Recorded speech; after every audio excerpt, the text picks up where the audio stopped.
बातें मैं आपके समक्ष रखना चाहूंगा हमारे देश के कुछ ग्रंथों से। ध्यान से सुनिएगा, केवल बाइबल के बारे में आपने सुना होगा ना, मैं आज आपको अन्य कुछ बातें बताऊंगा। हमारे देश में कई उपनिषद हैं, सनातन धर्म के उपनिषद, बहुत उपनिषद हैं। उन उपनिषदों में एक उपनिषद है तैत्तिरीय अरण्य का उपनिषद। तैत्तिरीय अरण्य का उपनिषद के तीसरे वचन में लिखा हुआ है, सर्वा पापा परिहरो रक्ता प्रोक्षणा मावश्यम। संस्कृत में लिखा है, सर्वा पापा परिहरो रक्ता प्रोक्षणा मावश्यम। सारे पापों का परिहार, सारे पापों से मोक्ष के लिए रक्त बहाया जाना अनिवार्य है। इसलिए हमारे देश में भी लोग सांडों का बलिदान चढ़ाते थे, घोड़ों का बलिदान चढ़ाते थे, जानवरों का बलिदान चढ़ाते थे।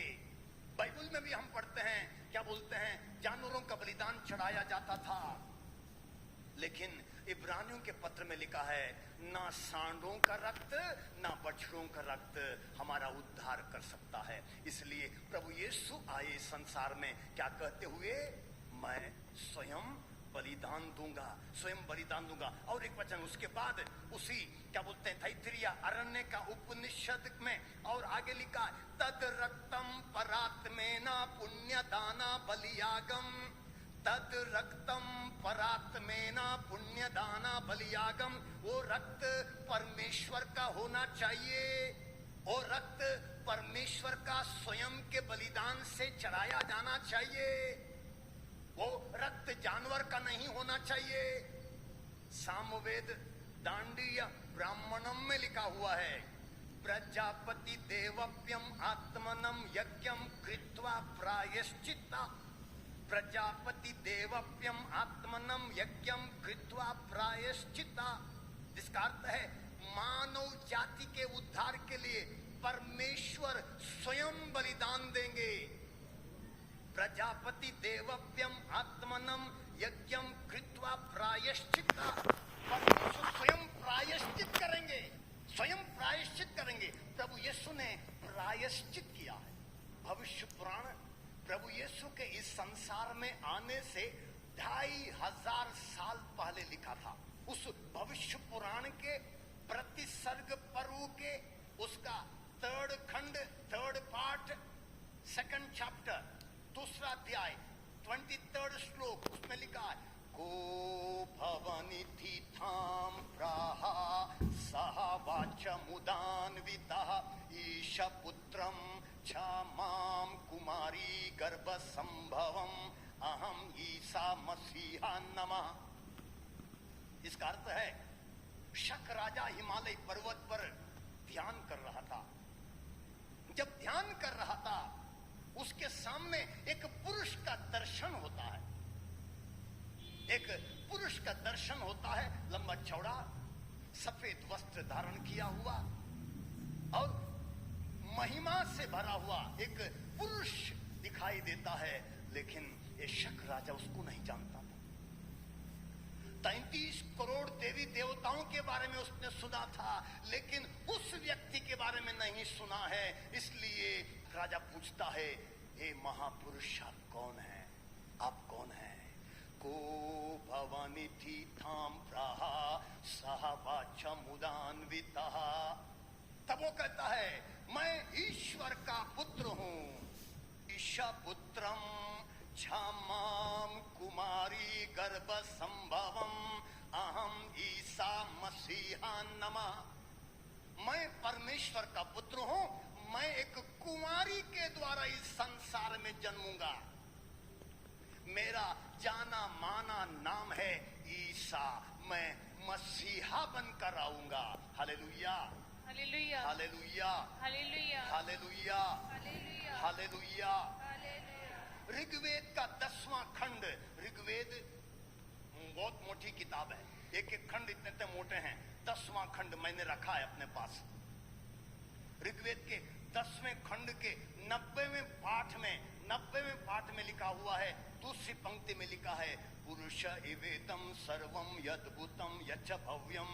उतामृतात्वा शेषानो यदन्नेन तिरोहति पुरुष एवेदं सर्वं यद्भुतं यच भव्यं उतामृतात्वा शेषानो यदन्नेन तिरोहति, जिसका अर्थ है जो भूतकाल में था, जो वर्तमान काल में है, जो भविष्य काल में होगा, वो पुरुष है जो मोक्ष का स्वामी है। वो मोक्ष का स्वामी है जो अन्न से बढ़ता है, अन्न खा के बढ़ता है। जो भूतकाल में था, आदि में था, अब है, जो भविष्य काल में होगा। वो मोक्ष का स्वामी है जो अन्न से बढ़ता है, मतलब खाना से बढ़ता, खाना खा के बढ़ता है। कौन है वो? कौन है जो आदि में था, जो अब है और भविष्य में भी होगा? वो प्रभु यीशु मसीह है, जिसने क्या बोलते हैं, जो अन्न खा के बढ़ा इंसान के रूप में, जो इस संसार में आया। आगे लिखा है, तम यज्ञम वैऋषि प्रोक्षान पुरुष जातमाग्रतः तेन देवा अयजंत साध्यश्चये। तम यज्ञम वैऋषि प्रोक्षान पुरुष जातमाग्रतः, उस प्रथम उत्पन्न हुए यजनीय विराट पुरुष को यज्ञ में चढ़ाकर, यज्ञ में प्रोक्षाण करके उसी से यज्ञ चलाया गया, उसी से यज्ञ चला गया। और आगे लिखा है, देव यज्ञम तन्वानाव बंधन पुरुष पशुमुम, देव यज्ञम तन्वानाव बंधन पुरुष पशुमुम। देव साध्य जो यज्ञ चढ़ा रहे थे, उस यज्ञ में उस पुरुष को पशु के रूप में, उस पुरुष को पशु के रूप में लकड़ी पर बांधे थे। वो कौन है जिस पुरुष को लकड़ी पर बांधा गया था? प्रभु यीशु है, प्रभु यीशु है। तो प्रभु यीशु हमारे पापों के लिए प्रायश्चित करने आए। रोमियों के नाम संत पौलुस का पत्र अध्याय 3 वचन 25 में लिखा है, परमेश्वर ने चाहा, खुदा ने चाहा, क्या चाहा? ईसा अपना रक्त बहाकर पाप का प्रायश्चित करें। क्या खुदा ने चाहा? ईसा अपना रक्त बहाकर पाप का प्रायश्चित करें और हम विश्वास के द्वारा उसका फल प्राप्त करें। प्रभु यीशु मसीह ने क्या किया? हमारे पापों के लिए प्रायश्चित किया है, हमारे पापों के लिए प्रायश्चित किया। और एक वचन रोमियों के नाम संत पौलुस का पत्र अध्याय 8 वचन 3 में, मानव स्वभाव की दुर्बलता के कारण मूसा की संहिता जो कार्य करने में असमर्थ थी, वह कार्य परमेश्वर ने कर दिखाया है। उसने पाप के प्रायश्चित के लिए अपने पुत्र को भेजा, जिसने पापी मनुष्य के सदृश शरीर धारण किया। इस प्रकार परमेश्वर ने मानव शरीर में पाप को दंडित किया है।